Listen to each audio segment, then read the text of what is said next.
सुनिए, वो मुझे कुछ पैसे चाहिए थे, वो घर का थोड़ा सामान लेकर आना है। अभी 2 दिन पहले ही तो दिए थे 1000 रुपए। सुनो, क्या 2 दिन पहले? हाँ, जैसे तुम्हारी दारू महंगी हो रही है ना, घर गृहस्थी का सामान भी महंगा हो रहा है। दारू पीने के पैसे हैं तुम्हारे पास, पर घर गृहस्थी के सामान के लिए पैसे नहीं है। हाँ, नहीं है पैसे, कर ले जो करना है। मैं तुम्हें जाने नहीं दूंगी, मुझे पैसे चाहिए, मतलब पैसे चाहिए। छोड़। अरे सुनो,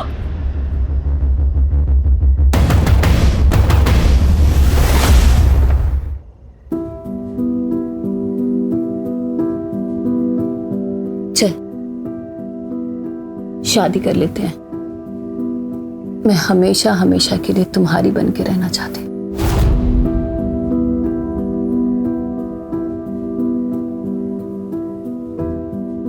चल कर लेते हैं, पर तुम्हें आशीष को डिवोर्स देना होगा।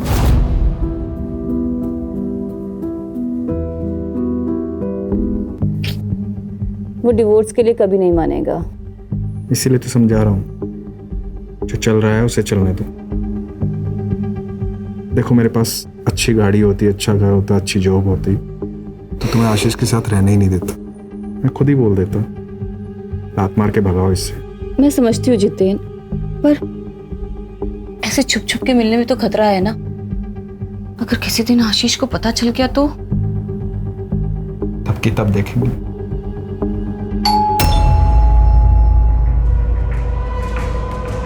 हे भगवान, वो आज इतनी जल्दी कैसे आ गए? तो तुम चुप हो जल्दी से।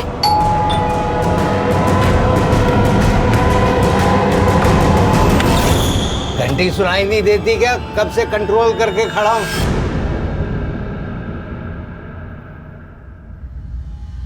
यहाँ टंकी फुल है मेरी, अभी खोलती नहीं तो यहीं टंकी खाली कर देता।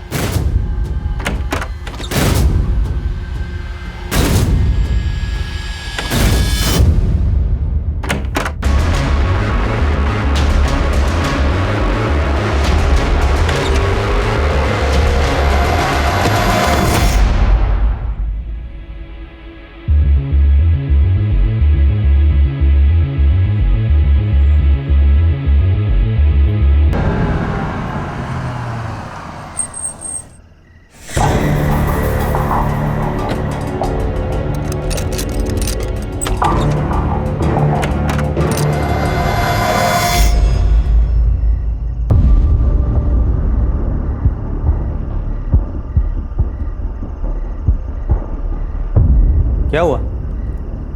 सब लोग ऐसे क्यों देख रहे हैं? मैं कोई चोर हूं क्या?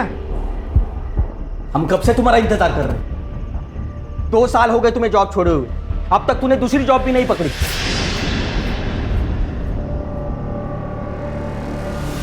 तुम्हें पता भी है 5 लोगों के परिवार के लिए कितना खर्चा आता है?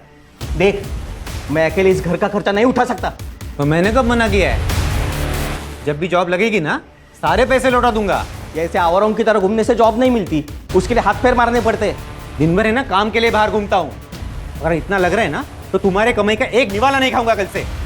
मुझे पता है जॉब कैसे ढूंढी जाती है, ज्यादा भाषण देने की जरूरत नहीं है। देख अक्षय, तू कल से घर में पैसे देना शुरू कर दे, नहीं तो चला जाए यहाँ से। चला जाऊं? ऐसे कैसे चला जाऊं? ये घर है ना, हम दोनों के नाम पे है। मैं नहीं जाने वाला। आपको पता भी है इस घर में जीना मेरे लिए कितना मुश्किल हो गया है। जहां बात बात पर जताया जा रहा है कि हम पर एहसान किए जा रहे हैं। मैं कुछ नहीं जानती, आप इनके पैसे दे दीजिए, नहीं तो हम ये घर छोड़कर चले जाएंगे।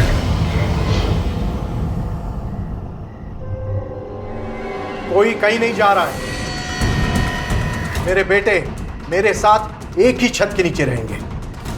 हाँ तो पूछिए नहीं इससे, जॉब नहीं करता तो दिन भर कहाँ घूमता रहता है? दिन भर जहां भी रहता हूं ना, आपके लिए अच्छा ही है ना। मेरे हिस्से का 2 वक्त का खाने का पैसा बच जाता है। कैसी बात कर रहे देवर जी? अनुराग ने कब आपको घर में खाना खाने के लिए मना किया?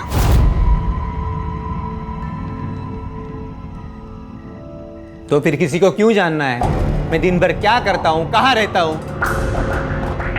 पापा आप ना हमें हमारा हिस्सा दे दीजिए। बस, दोबारा मुझे ये बात नहीं सुननी।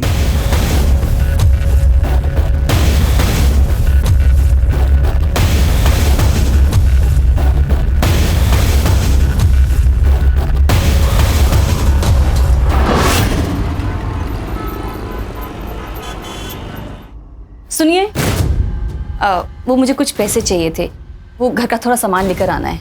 अभी 2 दिन पहले ही तो दिए थे 1000 रुपए। सुनो, क्या 2 दिन पहले? हाँ, जैसे तुम्हारी दारू महंगी हो रही है ना, घर गृहस्थी का सामान भी महंगा हो रहा है। दारू पीने के पैसे हैं तुम्हारे पास, पर घर गृहस्थी के सामान के लिए पैसे नहीं है। हाँ नहीं है पैसे, कर ले जो करना है। अरे, मैं तुम्हें जाने नहीं दूंगी। मुझे पैसे चाहिए, मतलब पैसे चाहिए। छोड़। अरे सुनो,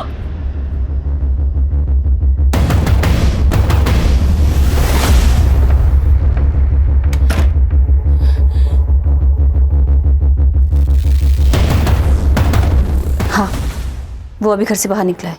ठीक है।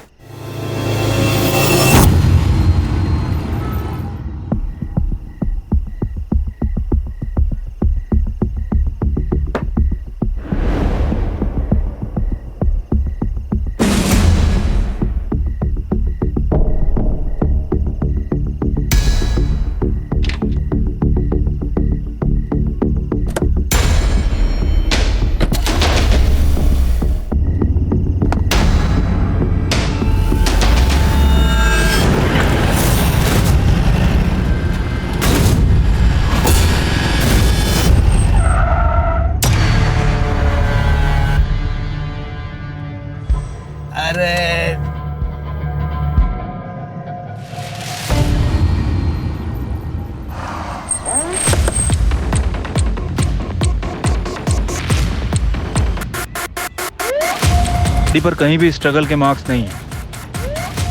मर्डर नहीं चाहता था कि कोई इसे पहचान सके।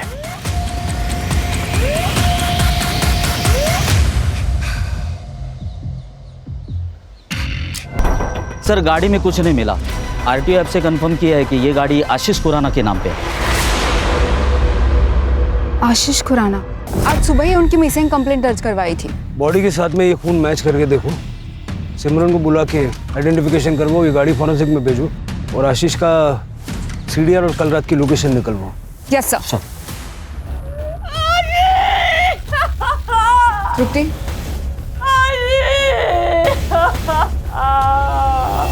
कल शाम को काम से लौटा तो 3rd फ्लोर से चिकने चिल्लाने की आवाज़ आ रही थी। मैं समझ गया पुराना फैमिली फिर से झगड़ा कर रही थी। जाके देखा तो आशीष गुस्से से भाग गया। सर, इन दोनों का तो लगा ही रहता है। आशीष शराब पी के आता है और फिर दोनों मियां बीवी में झगड़ा होता है। लेकिन कमाल की बात तो ये है सर कि कभी दूसरे आदमी के साथ झगड़ा हुआ ही नहीं। कौन दूसरा आदमी? सर, एक आदमी है, जब आशीष घर पे नहीं होता है ना, तब वो घर पर आता है। मैं उसे जानती नहीं हूँ, लेकिन हाँ, मैं उसे देखूंगी तो जरूर पहचान जाऊंगी।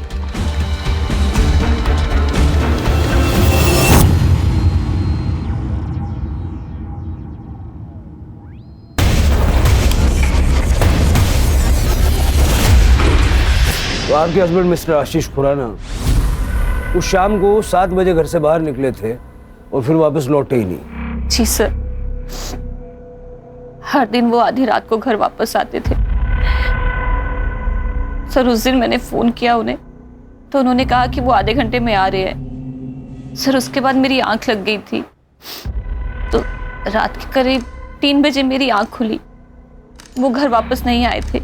मैंने उन्हें फोन किया पर सर सुबह तक उनका कोई रिस्पॉन्स नहीं आया।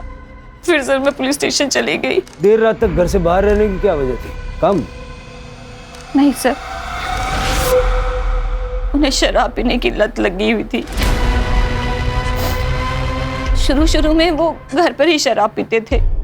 जब मैंने रोका तो बाहर जाने लगे और फिर हर दिन वो नशे की हालत में घर वापस आते थे। काम क्या करते थे वो? सर, वो बैंक में जॉब करते थे। 2 साल से उनके पास कोई जॉब नहीं थी तो हमने पड़ोसियों से सुना है कि जब आशीष घर पर नहीं होते थे तो अक्सर आपको एक व्यक्ति मिलने के लिए आया करता था। कहीं ऐसा तो नहीं कि उस व्यक्ति के साथ मिलके आपने आशीष को? व्यक्ति? सर, ये आप ये क्या कह रहे हैं? आप मुझ पे मेरे पति की मौत का इल्जाम लगा रहे हैं। फिर आप ये इन पड़ोसियों की बातें सुनकर मुझ पे इल्जाम लगा रही है। सर, इनका तो काम होता है किसी के लिए कि कुछ ना कुछ कहना। सर, ये तो बस जले पे नमक छिड़कते हैं।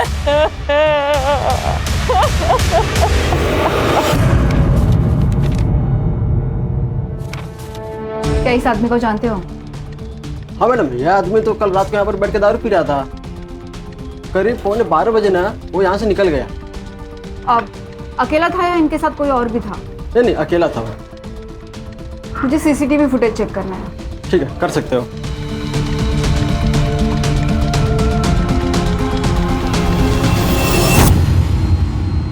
सर, हमने बार का सीसीटीवी फुटेज चेक किया और जैसे मैनेजर ने हमें बताया वैसे ही आशीष बार में अकेला ही ड्रिंक कर रहा था और 11:45 को आशीष बार से अकेला ही निकला और आशीष के लोकेशन डिटेल के अनुसार वो नॉन स्टॉप ट्रैवल कर रहा था वहां तक जहां पर हमें उसकी बॉडी मिली, जो कि एक सुनसान जगह है। आशीष अकेला गाड़ी चला रहा था, इसका मतलब किसी ने रास्ते में उसे रोका और उस पर हमला किया। ये 12 तारीख की रात का मालजीपाड़ा का डंप डेटा निकल हुआ। Yes sir. Sir, PM report और फॉरेंसिक रिपोर्ट आ गई है। सर, रिपोर्ट के हिसाब से उसकी मौत 12 तारीख की रात 12 से 13 तारीख की सुबह 3 बजे के बीच में हुई। मल्टीपल स्टैबिंग और एक्सेसिव ब्लड लॉस। और सर, उसके लंग्स में धुएं के ट्रेसेस नहीं मिले, मतलब कि उसे मारने के बाद जलाया गया। और सर, फॉरेंसिक में कुछ खास नहीं है। उसकी कार में उसके अलावा किसी के फिंगरप्रिंट नहीं है।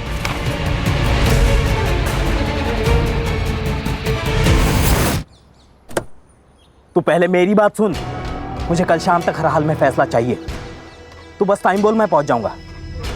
हाँ ठीक है। नागेश, कोणाशी बोलतोय? कहीं फिर से वही? आई तू कशाला घाबरते एवढं?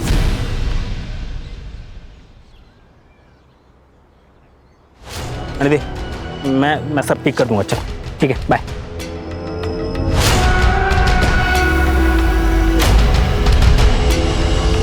सर, आशीष के कॉल रिकॉर्ड के हिसाब से उसे लास्ट कॉल किसी अक्षय संपत का आया था और बार से निकलने के 15 मिनट पहले तक वो उसी से बात कर रहा था। बार के सीसीटीवी फुटेज में भी दिखा है सर। अक्षय संपत? हाँ सर, और इसके कॉल रिकॉर्ड में किसी जितेन शाह का भी नंबर मिला और ये तीनों लगातार टच में थे। इनफैक्ट दिन में 2 से 3 बार बात भी किया करते थे। डंप डेटा का क्या हुआ? सर, आज शाम तक मिल जाएगा। सर, मैं जितेन और आशीष बरसों पुराने दोस्त थे। मुझे तो अभी भी यकीन नहीं हो रहा कि आशीष अब हमारे बीच नहीं है। 12 तारीख की रात को आप दोनों के बीच काफ़ी बातें हुई थी फ़ोन पे। क्या बात हुई थी? सर, जनरली ऐसे ही फ़ोन किया था, इधर उधर की बातें की और रख दिया। उस वक्त तुम कहाँ थे? मैं घर पे ही था।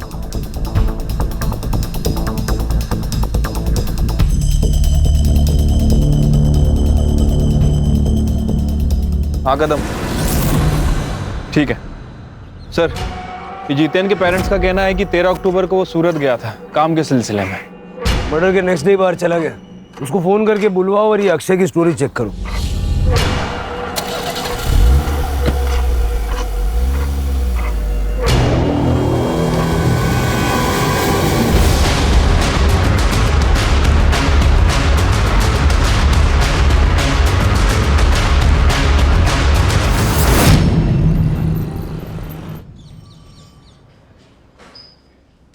झूठ क्यों बोला?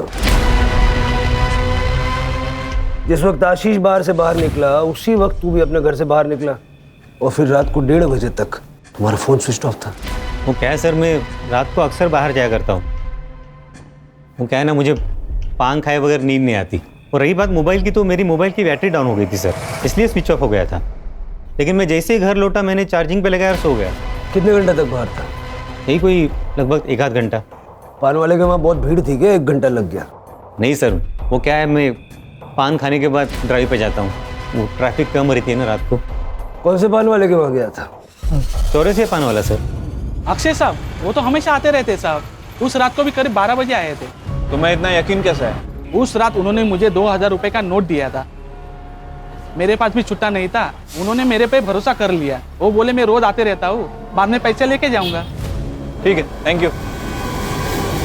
हाँ, अक्षय तो दिन रात घर से बाहर ही रहता है।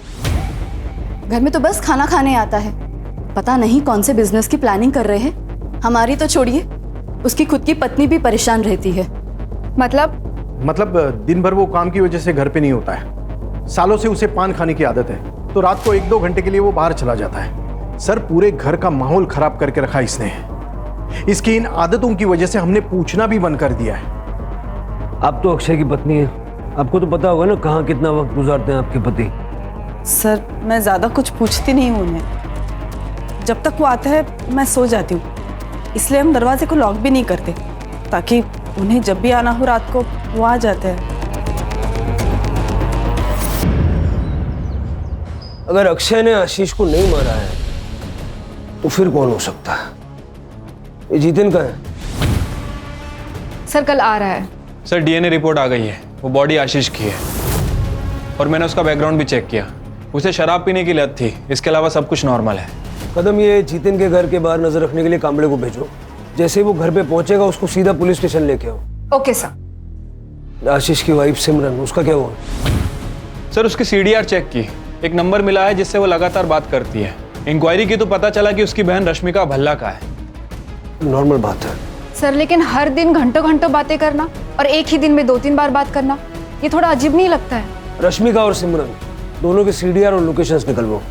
सर, और इसके पास और एक जली हुई बॉडी मिली है।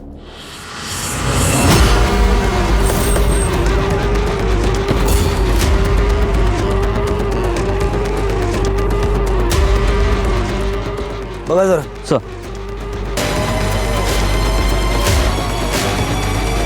सर, बॉडी को पेट्रोल से जलाया गया है और बॉडी की कंडीशन देख के लगता है कि लगभग 12 घंटे पहले मौत हुई है। सर,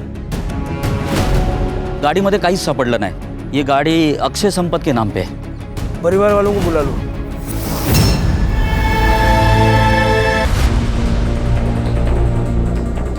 हमें बॉडी पर से ये वॉलेट, कपड़े और ये घड़ी मिली है।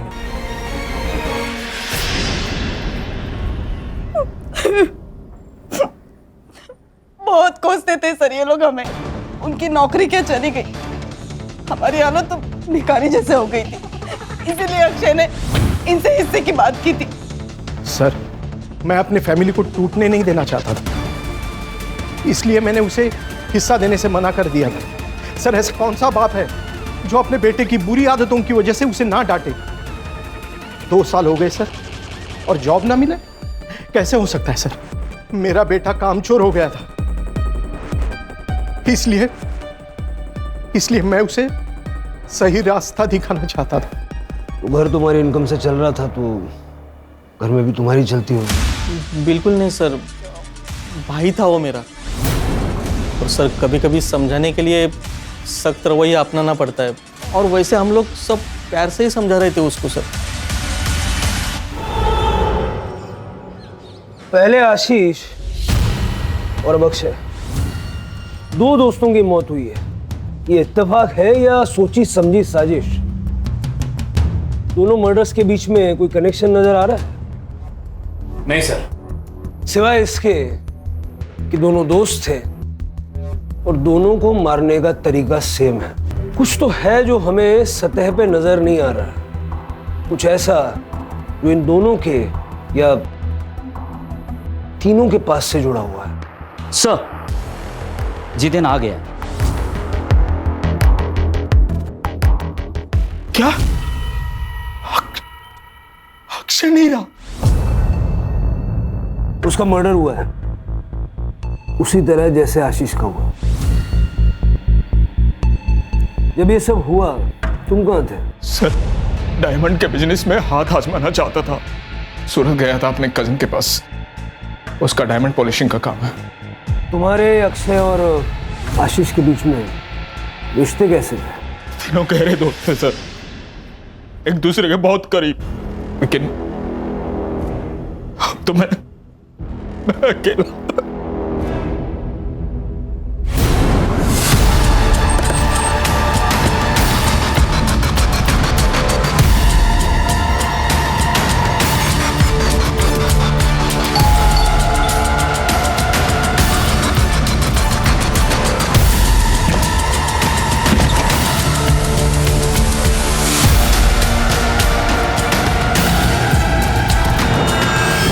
कदम,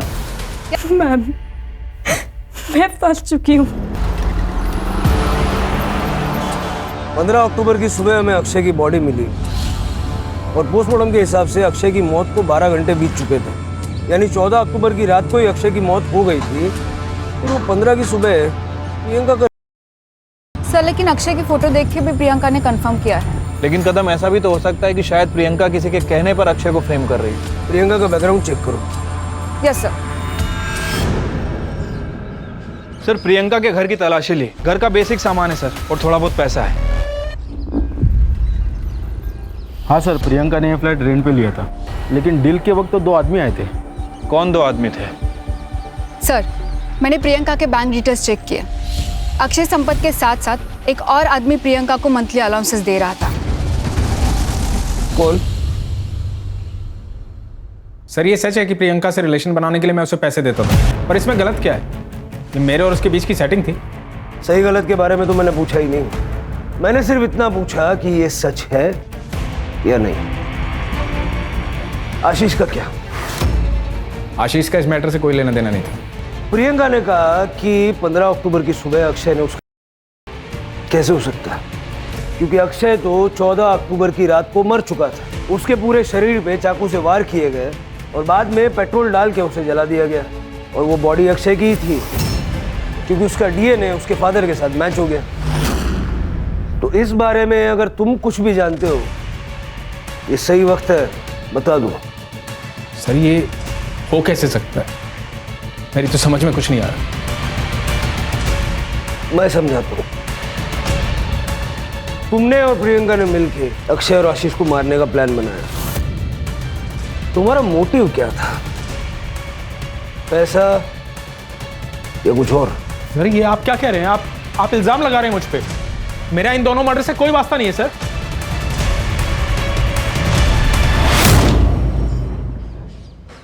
सर आशीष, जितेन और अक्षय हैं। इन तीनों की दोस्ती के अलावा एक और कनेक्शन है इन तीनों से रिलेटेड। सर 3 साल पहले इन तीनों को एक बड़े स्कैम के चक्कर में पकड़ा था, लेकिन सबूत ना होने की वजह से इन्हें छोड़ दिया गया। मैंने उस केस के इन्वेस्टिगेशन ऑफिसर नचिकेत परब को बुलाया। सर मैंने आशीष और अक्षय के मर्डर के बारे में पढ़ा।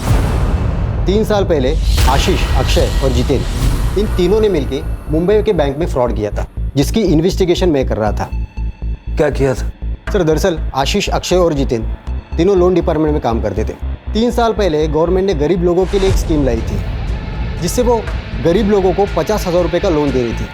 500 लोगों ने लोन के लिए अप्लाई किया था और उन सबके लोन इन तीनों ने पास किए थे। बैंक ने 2.5 करोड़ का लोन दिया था, लेकिन उन लोगों ने ये पैसा एक नकली एग्रो कंपनी में ट्रांसफ़र किया था, जो कंपनी इन्होंने बनाई थी। कई सारे वेंचर्स कैपिटल्स को इनकी नकली कंपनी का आइडिया पसंद आया और उन्होंने उस कंपनी में 10 से 12 करोड़ रुपए डाले। तब तक इन लोगों ने एक बड़ा सा ऑफिस लेके उन सबको झांसे में रखा, और जैसे ही इनका काम बन गया उन्होंने ऑफिस बंद किया और फरार हो गए। जब वेंचर कैपिटल्स को एहसास हुआ कि वो कंपनी नकली थी, तो उन्होंने एफआईआर दर्ज की। सर हमने तो सारे प्रोटोकॉल्स फॉलो किए थे। यस सर, हमने तो पूरे वेरिफिकेशन के बाद ही लोन सैंक्शन किया था उन लोगों को। सर लोन लेने के बाद वो लोग अपने पैसे का क्या करते हैं, हमारा लुकआउट नहीं। उन लोगों ने तुम्हारे कहने पे अपना सारा पैसा तुम्हारी नकली कंपनी में लगा दिया। सर किस कंपनी की बात कर रहे हैं आप? सर आप क्या बोल रहे हो ना, कुछ समझ में नहीं आ रहा है। सर हमारे हाथ में कोई सबूत नहीं था, इसलिए केस को बंद करना पड़ा। 12.5 करोड़ गायब थे, 10 करोड़ वेंचर कैपिटल्स के और 2.5 करोड़ बैंक के, जो बैंक ने लोन में दिए थे। और केस के चलते इन तीनों को सस्पेंड कर दिया गया। सबसे इंटरेस्टिंग चीज़ ये है कि इतना बड़ा घपला करने के बाद भी कहीं कोई प्रूफ नहीं मिला। सर क्योंकि उन्होंने अपने या अपने फैमिली के नाम पे कुछ भी नहीं रखा था। उन्होंने नकली नाम, नकली एड्रेस, नकली पैन कार्ड और नकली आधार कार्ड से उस कांड को अंजाम दिया था। और रजिस्टर ऑफ कंपनी में भी उन्होंने किसी को घूस खिला के अपनी कंपनी रजिस्टर करवाई थी, इसलिए किसी ने अच्छे से कंपनी की जांच पड़ताल भी नहीं की। तो ये थी वो मिसिंग कड़ी। तो तुमने जितेन की मदद इसलिए की ताकि वो अक्षय और आशीष को मार के उनका सारा पैसा हथिया सके। मैंने कुछ नहीं किया है, मैं तो खुद एक विक्टिम हूँ। पापा अक्षय और जितेन अंकल के लिए काम करते थे। उनकी डेथ के बाद मैं और मम्मी बहुत अकेले हो गए थे। मुझे अपनी आगे की एजुकेशन के लिए पैसे चाहिए थे। मैंने जितेन अंकल को कहा, उन्होंने मुझे बुलाया और मेरा फायदा उठाया। बाद में अक्षय अंकल ने भी यही किया। तुम्हारी कहानी पे कैसे यकीन करें? अक्षय की 14 तारीख की रात को मौत हो गई थी, फिर 15 तारीख की सुबह को वो तुम्हारे साथ कैसे हो सकता है? मैं कसम खा के कहती हूँ, मैंने कुछ भी झूठ नहीं बोला है। उस दिन सुबह अक्षय ही था। कल हॉस्पिटल से डिस्चार्ज मिलेगा, शहर छोड़ के नहीं जाना। ये जितेन अभी भी प्रियंका की बिल्डिंग में जाता है सर, और जिस दिन प्रियंका हॉस्पिटल में थी ये उस दिन भी उस बिल्डिंग में गया था। पैसे ढूंढने गया होगा। सर हमने तो फ्लैट को बहुत अच्छे से चेक किया था, हमें तो पैसे नहीं मिले सर। सिमरन से मिलने गया होगा। ये बिल्डिंग में तो रेगुलर जा रहा है और बिल्डिंग के सीसीटीवी में इसे देखा भी गया है, लेकिन किस फ्लैट में जाता है ये बताना बहुत मुश्किल है। सर, रश्मिका के सीडीआर रिपोर्ट आ गया है, सेम पैटर्न है, सिमरन से कॉल, दिन में कई बार और लंबे समय तक बातें की है। ये रश्मिका रहती कहाँ है? सर, आपकी बहन का और आपका रजिस्टर्ड एड्रेस सेम कैसे हो सकता है? वो आपके साथ रहती है? नहीं सर, मैंने मेरी बहन के नाम से एक सिम खरीदा था। पिछले साल तक वो यहीं रहती थी, फिर उसकी शादी हो गई और वो यूएस चली गई। वो नंबर आप कौन यूज़ करता है? जितेन। सर, जितेन और मैं एक दूसरे से प्यार करते हैं। आशीष को पता ना चले इसलिए जितेन वो नंबर यूज़ करता था। ये जितेन का और आपका रिश्ता कब से चल रहा है? 2 साल से सर। जब भी आशीष बाहर जाता था तो मैं जितेन को घर बुला लेती थी। इसीलिए आपने और जितेन ने कोर्ट में शादी के लिए रजिस्टर किया है? सर, मेरी और आशीष की शादी तो 6 महीने में ख़त्म हो गई थी। आशीष को मेरे साथ रहने में कोई इंटरेस्ट नहीं था। उसकी शराब पीने की लत, रोज़ की लड़ाई, सर मैं थक चुकी थी। और इसी दौरान मुझे जितेन मिला और मैं जितेन से अट्रैक्ट हो गई। और इसीलिए आप दोनों ने मिलकर उसे रास्ते से हटा दिया ताकि आप दोनों आसानी से शादी कर सकें। नहीं सर, नहीं।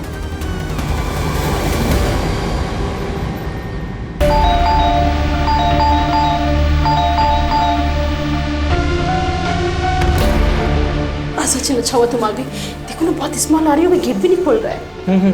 मैं पुलिस को फोन करता हूँ। हाँ।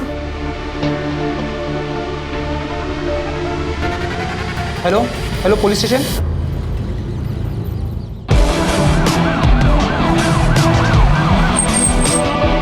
अरे चला बाजू लगा, बैठकर। सर, ये मकान मालिक है, इन्होंने फ़ोन करके मुझे बुलाया था। दरवाजे के अंदर से बदबू आ रही थी सर। हम आपके आने का इंतज़ार कर रहे थे, इसलिए हमने दरवाज़ा नहीं खोला। एक चाबी होगी ना आपके पास? खोल दीजिए।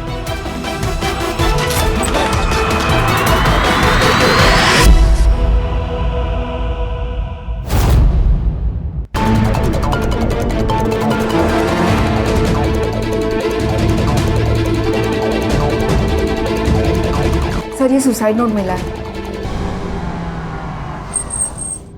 सर, आशीष और अक्षय की मर्डर की इन्वेस्टिगेशन कहाँ तक पहुँची है? देखिए, इन्वेस्टिगेशन अभी चल रही है, अभी कुछ कह नहीं सकते। आप लोग कुछ कहते ही क्या है सर? 2 लोगों का मर्डर हो चुका है और दोनों के ऊपर 12 करोड़ की लूट का इल्जाम है। एक लड़की ने सुसाइड कर लिया, चाहे तो आप उसको बचा सकते थे अगर आप अपना काम ढंग से करते तो, लेकिन आप लोगों ने ऐसी कोई कोशिश नहीं की। जवाब दीजिए सर। मैम, अभी इन्वेस्टिगेशन चल रही है, जो भी अपडेट होगा हम आप लोगों को बता देंगे। प्लीज चलिए आप लोग। सर आइए। सर, आप रात को सुकून की नींद कैसे सो पाते हैं ये जानते हुए कि आपकी वजह से किसी की मौत हो गई है? क्या आपको बुरा नहीं लगता इस बात का? जवाब दीजिए सर, हम सब जानना चाहते हैं इस बारे में। आप लोग प्लीज चलिए। लेकिन सर, हमारे सवालों का क्या? मैडम आगे बात चला।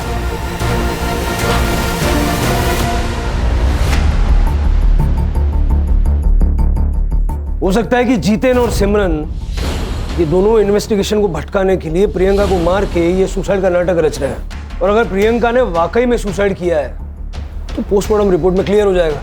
प्रियंका ने कहा कि अक्षय संपत ने, जबकि अक्षय तो एक दिन पहले ही मर चुका था। प्रियंका सच बोल रही थी। सर, कसम से हमारे दिमाग में कभी ये ख्याल नहीं आया। और जिस रात आशीष का मर्डर हुआ उस रात 3 बजे तक मैं सिमरन के साथ था। कहानी बहुत अच्छी है, बहुत बढ़िया, लेकिन इस कहानी में ट्विस्ट है। 2 को-कॉन्स्पिरेटर्स की गवाही तो चलेगी नहीं। आशीष को मारा पैसों के लिए और प्रियंका को मारा हमारा ध्यान भटकाने के लिए। सर, ये आप बार बार क्यों कह रहे हैं? जो मैंने किया ही नहीं उसको क्यों बुलवाना चाह रहे हैं आप मुझसे? सर, ये गोविंद संपत परिवार की हिस्ट्री चेक की है, पता चला है कि गोविंद की गीता नाम की भाभी है। ये गोविंद गीता को कुछ पैसे भी ट्रांसफर किया करता था और गीता का एक बेटा भी है, नागेश नाम है उसका। और गीता ने पनवेल पुलिस स्टेशन में उसकी मिसिंग कंप्लेंट भी कराई है। 14 तारीख से गायब है, 14 अक्टूबर से।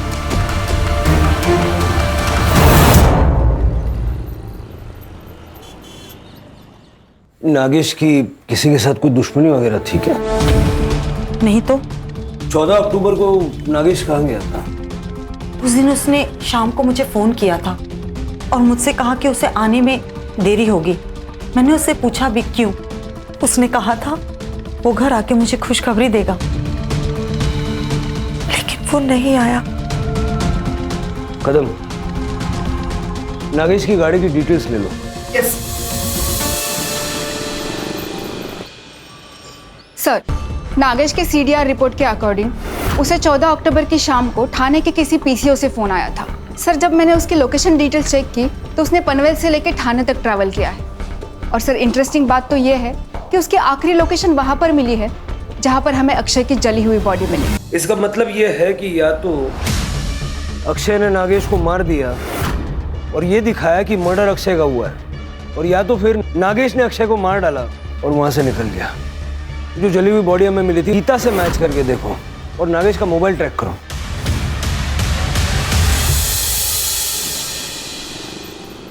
सर, ये नागेश का फोन थोड़ी देर पहले पुणे में ऑन हुआ था, लेकिन स्विच ऑफ हो गया।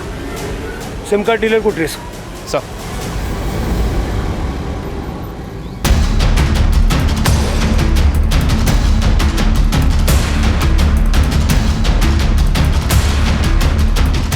इनमें से कौन था? सर, ये था।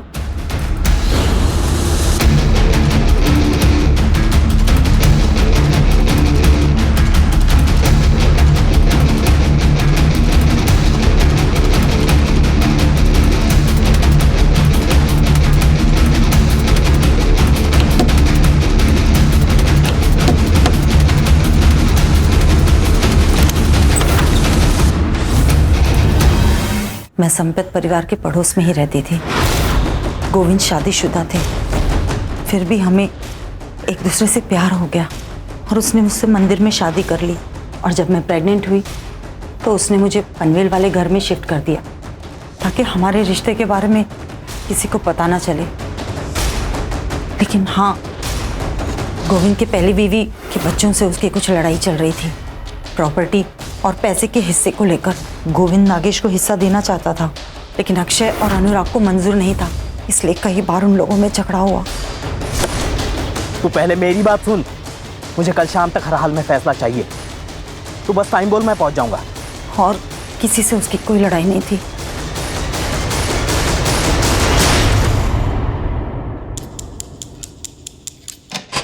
मुझे ये बताओ, 12 तारीख की रात को क्या हुआ था? सर, मैंने आशीष को फ़ोन किया। आशीष, कल फिर से कोई नया बहाना बनाया तो तुम यही बोलोगे कि पैसे कहीं और छुपाए, वहाँ लेने जाना है। अरे तू टेंशन मत ले यार, एक काम कर, तू आज ही आ जा, मैं आज ही तेरे को दे दूंगा। तो तूने सोचा कि सारा पैसा तू ले लेगा? सर, मेरे मन में लालच आ गया था। सबसे पहले मैं चौरसिया पान वाले के पास गया और इस बात का ध्यान रखा कि उसे याद रहे कि मैं उसकी दुकान पर आया था। मैंने उसको 2000 का नोट दिया और बोला कि छुट्टा बाद में ले लूँगा। उसके बाद मैं उस रास्ते पर निकल गया जहाँ से आशीष गुजरने वाला था। पीछे आशीष की गाड़ी आई, मैं उसका पीछा करने लगा।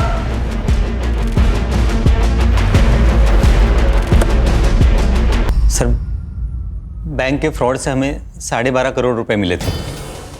वो सारे पैसे हमने आशीष के पास रखे थे। नीरज और मैं बार बार उसे कह रहे थे कि हमें हमारा पैसा दे दे ताकि हम भी हमारी ज़िंदगी में आगे बढ़े, लेकिन वो हमेशा हमारी बात टाल देता था। साहब, ये अक्षय आशीष को कुछ नहीं बोलता था, मैं ही उसके पीछे पड़ा रहता था। मैं कहता था अरे जब पैसा है और उसे इस्तेमाल नहीं कर सकते तो क्या फ़ायदा। मुझे नहीं पता था ये कमीना उसे मार देगा। तू भी कोई बड़ा दूध का धुला नहीं है, समझा ना? Control control. पैसा कहाँ छुपा है? सर, ये सब करके मैं घर आ गया और पैसे गिनने लगा। तब मेरा भाई अनुराग, उसने मुझे देख लिया। मुझे उसे सब बताना पड़ा। तब अनुराग ने मुझे एक आइडिया दिया।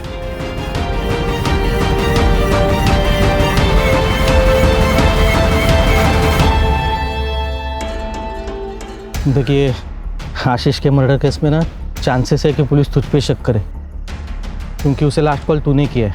और ये भी हो सकता है कि वो जो पान वाला है वो तुझे याद नहीं रखे। तो फिर अभी क्या करना चाहिए? देख भाई, तुझे मरना होगा। क्या? अरे मतलब तेरे नाम पे किसी और को मरना होगा। लेकिन ऐसा है कौन? तो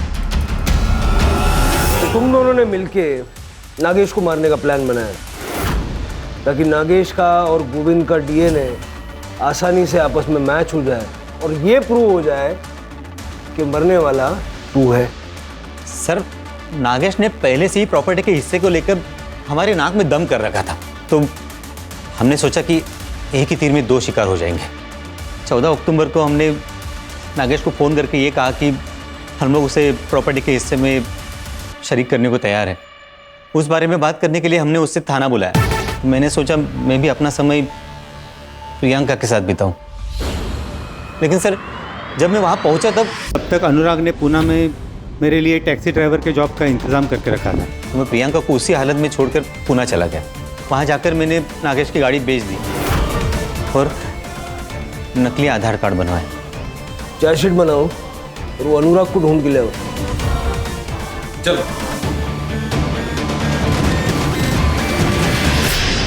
इतने गरीबों को लूटा, बैंक को बेवकूफ बनाया, करोड़ों रुपयों का गबन किया, अंत में क्या मिला? पैसा जरूरी है, लेकिन अनैतिक रूप से कमाया हुआ पैसा क्या वाकई आपके काम आ सकता है? सर, जैसे आपने बताया था, मैंने प्रियंका के होम टाउन का एड्रेस निकाल के उसकी माँ को पानीपत में खबर पहुंचा दी है और उनको ये भी बताया है कि उनकी बेटी कॉल सेंटर में जॉब करती थी।